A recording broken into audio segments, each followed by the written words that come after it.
Hello दोस्तों, मैं दीपक मिश्रा स्वागत करता हूँ अपने चैनल वो भयानक यादों में। दोस्तों, अगर कहानियाँ पसंद आ रही हैं तो लाइक, शेयर, कमेंट, सब्सक्राइब अवश्य करें। हम अंधविश्वास को बढ़ावा नहीं देते, इन कहानियों को आप सिर्फ मनोरंजन के तौर पर सुने।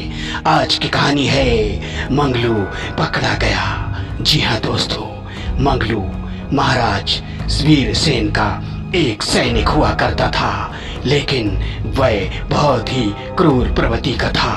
उसने धीरे धीरे वहां के सैनिकों को अपने विश्वास में ले लिया और एक दिन महाराज को बंदी बना लिया और ले गया काला पर्वत के तहखाने में। उसने महाराज को कैद कर दिया और खुद ही उस राज सिंहासन पर बैठ गया।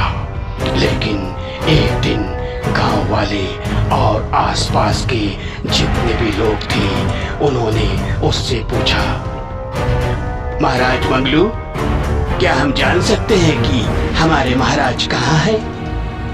तब मंगलू ने कहा, वह तीर्थ यात्रा पर गए हुए हैं और ऐसी तीर्थ यात्रा पे गए हैं जहाँ से वे कभी वापस नहीं आएंगे। ये आप क्या कह रहे हैं?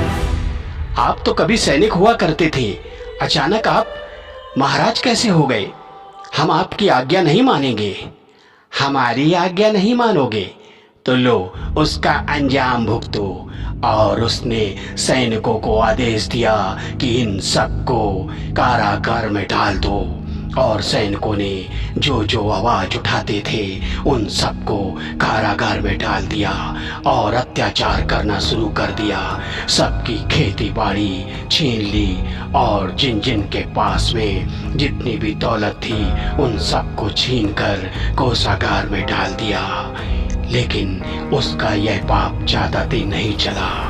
एक महान संत उस दरबार में एक दिन आ गए और उन्होंने कहा, मंगलू, तुम तो सैनिक हुआ करते थे, तुम महाराज कब से बन गए? बताओ हमारे महाराज कहाँ हैं? मंगलू ने कहा, आप चिंता न करें, महाराज को मैंने तीर्थ यात्रा पर भेज दिया है और आप उनके बारे में ज्यादा जानने की कोशिश करेंगे तो आपको भी हम अनंत तीर्थ यात्रा पर भेज देंगे। लेकिन वह साधु महाराज उसकी इन बातों को ज्यादा देर बर्दाश्त नहीं कर सके और उन्होंने कहा, मैं समझ गया कि तू बहुत ही धूर्त है, अब मैं तेरा अंत अवश्य करूंगा। मैं जा रहा हूँ एक यज्ञ करने के लिए और उसी के साथ तेरा भी अंत हो जाएगा। इतना कहते ही जब वह साधु महल से निकलने लगे, मंगलू ने आदेश दिया, इन्हें बंदीगार में डाल दो।